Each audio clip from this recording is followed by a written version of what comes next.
Hola, buenos días. El día de hoy les voy a explicar un tema de cinemática llamado caída libre, que es un movimiento rectilíneo vertical, es decir, está ubicado o se puede estudiar en el eje Y del plano cartesiano.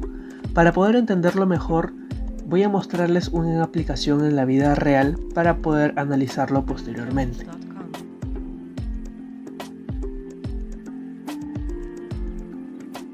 Como se ha visto en el video que les he mostrado, se ha dejado caer una pelota de color verde. ¿Qué es lo que sucede físicamente en esta pelota? Bien, lo he intentado representar en un esquema como se puede ver aquí en el lado izquierdo. Podemos ver el movimiento de la pelota, ¿verdad? La pelota cae. Bien, esta pelota cae por efecto de la aceleración de la gravedad. Como nosotros sabemos, pues la aceleración de la gravedad tiene un valor de 9,80 metros por segundo al cuadrado. Como les he mencionado, esta gravedad es una acción llamada aceleración que afecta a la pelota y por lo tanto cae hacia el suelo. Ahora, vamos a hallar algunas ecuaciones a partir de estos datos, pero primero hay que tener claro algunas consideraciones. Por ejemplo, voy a poner el tiempo inicial, que es tiempo 0 segundos, y también la velocidad, pero en este caso la velocidad en el tiempo igual 0 segundos sería pues la velocidad inicial. Ahora, nosotros sabemos que la aceleración es equivalente a la derivada de la velocidad con respecto al tiempo. La aceleración es la variación de la velocidad en un tiempo determinado. Por ello, la derivada de la velocidad con respecto al tiempo es igual a la aceleración. Entonces, en esta ecuación que he escrito aquí, al lado izquierdo tenemos un cociente de diferenciales, lo cual podemos trabajarlo como si fuera así. Por lo tanto, el denominador se puede pasar a multiplicar al factor del lado derecho, como lo he puesto en esta ecuación de aquí. Ahora, ¿qué pasaría si es que integramos ambos lados de la ecuación? Quedaría de esta manera, ¿verdad?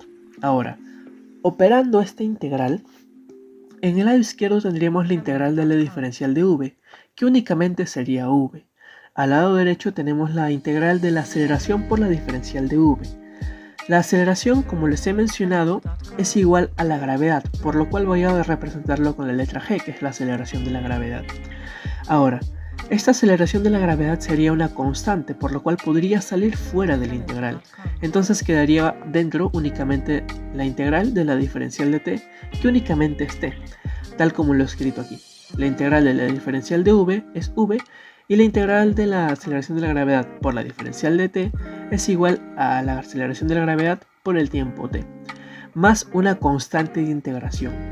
Ahora, ¿cómo puedo hallar esta constante de integración? Fácil, con las consideraciones que he tenido al inicio.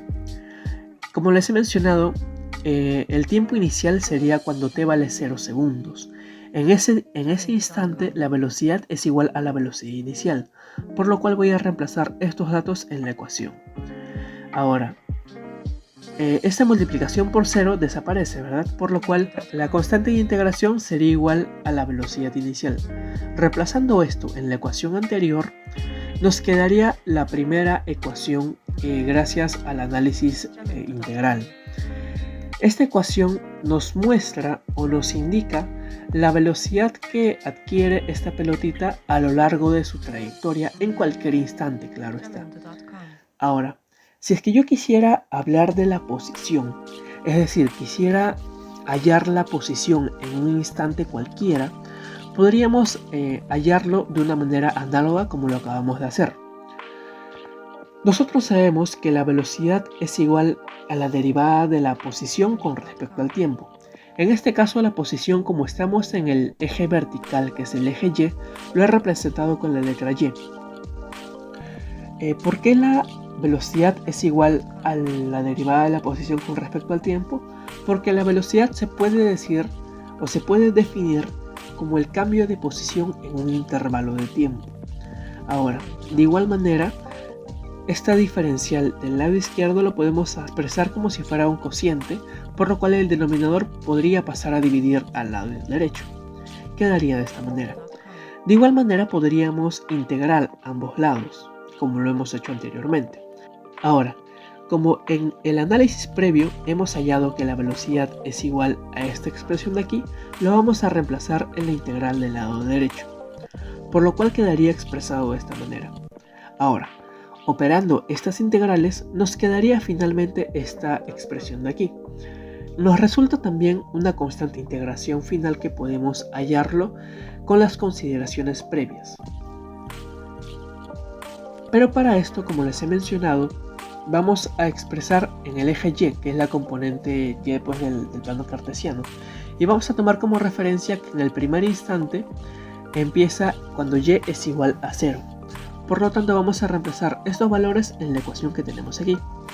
Y es igual a 0, el instante inicial es cuando t vale 0, y eliminando todo ello quedaría solamente que la constante de integración es igual a 0, por lo cual tenemos ya la segunda ecuación de caída libre, en donde nos indica la posición de la pelotita en cada instante de tiempo. Ahora, ¿cómo podemos aplicar estas ecuaciones en la vida real? Volvemos al video y vamos a medir el tiempo que ha demorado la pelotita en caer al suelo.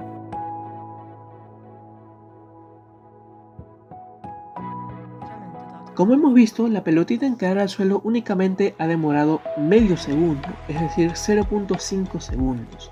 Vamos a colocar todos los datos que necesitamos para poder hallar la velocidad que adquiere la pelotita al final, es decir, al tocar el suelo. Primero, la aceleración de la gravedad, que es conocida, que es 9,80 metros por segundo al cuadrado. Luego, la pelotita inicia cuando nosotros le hemos dado una altura de 100 centímetros, es decir, 1 metro. Eso sería el valor de Y, ya que está en el eje Y del plano cartesiano. Y como hemos visto, gracias al cronómetro que hemos puesto, la pelotita llega al suelo en el tiempo 0.5 segundos. Ahora, ¿qué ecuación vamos a utilizar para conocer la velocidad de la pelotita cuando llega al suelo? Bien, vamos a utilizar la primera ecuación, que sería velocidad es igual a aceleración de la gravedad por tiempo más la velocidad inicial. Como sabemos, la velocidad inicial es igual a 0. ¿Por qué? Porque la pelotita únicamente cae por acción de la aceleración de la gravedad, es decir, no está impulsada más que por ese valor. Por lo tanto, inicia cuando su velocidad es igual a 0. Ahora, reemplazando con la aceleración de la gravedad que ya conocemos, que es 9.8, y el tiempo que hemos medido gracias al cronómetro, que es 0.5 segundos. Multiplicando esto, únicamente nos quedaría que la velocidad que adquiere la pelotita al chocar el piso es 4,9 metros por segundo. Buen día con todos. En esta ocasión voy a hablarles sobre el MRV, o conocido como el movimiento rectilíneo uniformemente variado, que es un concepto muy fundamental en la física y la cinemática. El MRV se refiere al movimiento de un objeto a lo largo de una línea recta, donde su aceleración es constante, pero su velocidad cambia de manera uniforme. Es decir, la velocidad aumenta o disminuye en una cantidad constante en cada unidad de tiempo. La fórmula general para el MRV es velocidad final es igual a velocidad inicial más la aceleración por el tiempo. Ahora vamos a analizar algunos aspectos importantes del MRV. Primero, cuando la aceleración es positiva, y ahí es donde el objeto está acelerando en la dirección positiva, y su velocidad final será mayor que la inicial. Por otro lado, cuando la aceleración es negativa, el objeto está desacelerando, y su velocidad final será menor que la inicial. También tenemos la posición de un objeto en el MRV, que esta puede ser determinada por la fórmula. Posición final es igual a posición inicial más velocidad inicial por el tiempo más un medio de la aceleración por el tiempo al cuadrado. También el MRV está relacionado directamente con el experimento de caída libre, donde la aceleración es la gravedad, que en la Tierra vendría siendo 9.8 metros por segundo cuadrado, y se sabe que durante la caída libre la velocidad de un objeto aumenta constantemente, pero su aceleración se mantiene constante. También es importante destacar que el MRV es un modelo simplificado de la realidad, ya que en la práctica siempre existen fuerzas externas que pueden afectar el movimiento de un objeto. Sin embargo, el MRV es una herramienta útil para comprender y predecir el movimiento en situaciones ideales. Para continuar con el video, se llevó a cabo un experimento destinado a poner en práctica y comprender el funcionamiento de las fórmulas teóricas. En este experimento, soltamos una canica en un plano inclinado, con distancias preestablecidas y grabamos el proceso en cámara lenta para una mejor visualización. En primer lugar, calculamos la aceleración utilizando la fórmula de posición, ya que teníamos información sobre la distancia recorrida por la canica y el tiempo en el que recorrió esa distancia. La fórmula utilizada fue la distancia final igual a la distancia inicial más la velocidad inicial multiplicada por el tiempo más la mitad de la aceleración multiplicada por el tiempo al cuadrado. Sustituyendo los valores conocidos, resolvimos la ecuación y obtuvimos el valor de la aceleración.